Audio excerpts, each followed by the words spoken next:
my name is Sifu from Phoenix Martial Arts and Fitness. Today we're going to learn about our stance or our guard. Firstly, you want to make sure you have some kind of line in the middle to represent your centre line.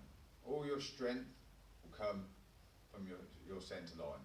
All your strength will come from your spine. Okay? You need to maintain a nice tall stance to help maintain the best power you possibly can. With the line in the middle and a line through our sides, making an X in the middle, it will make it easier to get the distance in right between your feet. Okay? So what we're going to do, or what we do, we put our weaker foot pointing forwards, pointing towards our attacker or the person we're wishing to attack. We then step our other leg back slightly, maintaining a gap between the two. Okay, you don't want to stand on the line, because if you stand on the line, you'll have very little hip movement and you won't have much in the way of balance. If you're hit hard, you'll be easily knocked over. Okay, so we need to maintain this gap, knees slightly bent so it feels like your feet are pushing into the floor. I like to stand with my rear leg pointing at roughly 2 o'clock if you're right-handed, 10 o'clock if you're left. Okay, so it's front leg at 12, other leg at 10 or 2. Okay, so you've got a nice gap there, and your body hip-wise is facing off at an angle. Okay, we're then going to raise our arms up with our left arm across, so we're looking through our little window here, and then we have our rear hand by our face. This way we can protect where we're most vulnerable, down our centre. Okay, all vital points are down this line. No one likes being punched in the throat, no one likes it in the groin or the nose. Okay, so you want to protect these areas. Okay, so from here we have our guard up. From here we're very easy to cover our vital parts, and it's very easy to block things and stay on the inside of someone's guard. It's very difficult to explain this without a partner, but due to the coronavirus, I'm on my own, unfortunately, so I'm going to do the best that I can to explain this. Okay, so with our guard up, we've got our little viewing window. From here, it's very easy to strike down our centre line to maintain the correct amount of power.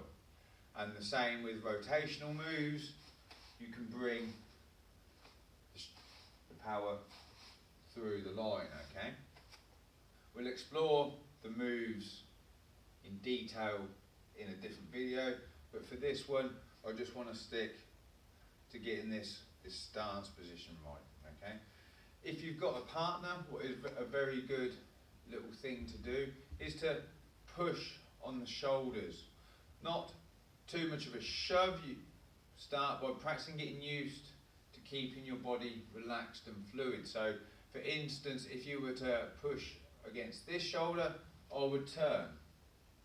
If you'd push against this shoulder, I would turn. And I'm doing this without having to move my feet.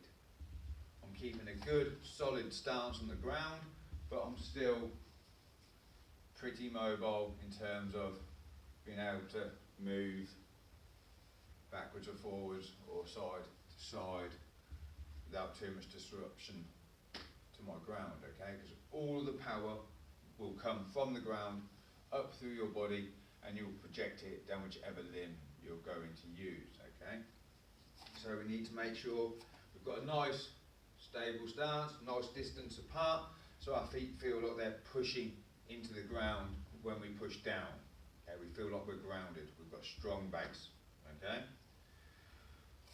we need to make sure we're relaxed. You don't want to be tense. You can't move fluidly if you're trying to keep all your muscles tense. It won't work. You need to keep relaxed. Being relaxed in your body will help you be relaxed in your mind, and it does make everything a lot easier. Okay, because your mind tends to run away with you sometimes. It's best just to relax and not use the energy up in your head. Save it for use in the body.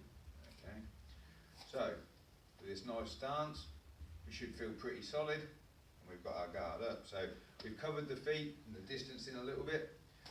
You know, whichever way you want to put it, you want to try and mirror each way you go, but maintaining that centre line. Okay, you always want everything to flow down or through that centre line and stop anything coming down that centre line. Okay. So now with our hands, we want our elbows in. You don't want your arms up like this because you're exposing vital parts. You don't want to get hit in the stomach. You certainly don't want to get hit in the liver or the solar plexus. Okay. The rib cage protects most of the vital bits, but there is quite a lot of flex in the lower ribs. It'd be more easy to take damage here, as well as at your back with the kidneys. Okay. So we want to keep our elbows down against our bodies if we can, because they're a good little tool which we may move on to in a later video. We want to try and look through our little window as much as we can, because everything's going to be down in front of us, and we want to protect our insides. Okay, in a worst case scenario, we can cover up and take some impacts, which I'd rather not do, but the option is always there. Okay, you need to protect the inside. You've got shoulder blades, you've got a lot of muscle on your back, you've got a lot more protection than on your front. Okay, so elbows down. We want our palms facing each other. You don't want to be like this, because you're twisting your wrists, and if you get punched in your arms, you're more likely to probably get punched in the face, because it's hard to resist pushing that way. Okay, so want our palms together like this. You want to turn your hands in slightly. When you make your fist, you don't want to go like this and punch with your fingers. You need to practice keeping the arm flat and curling the fingers in and latching the thumb to stop them, so the knuckles are more prominent. Okay, because the last thing you want to do is punch someone like this and hit with your fingers. It's not a good plan. You want to twist, punch with one or two knuckles. Okay, penetrative damage is better than a large impact. Okay, you want to hit with as little points as possible. You will do greater damage to that person. Okay, so we've got our palms facing each other and our fists in. You don't want them clenched, you want them relaxed. You don't need to have a clenched fist to punch someone, and we'll move on to that in the video of straight punches. Okay, or how you could do a straight punch, or how I prefer to do a straight punch.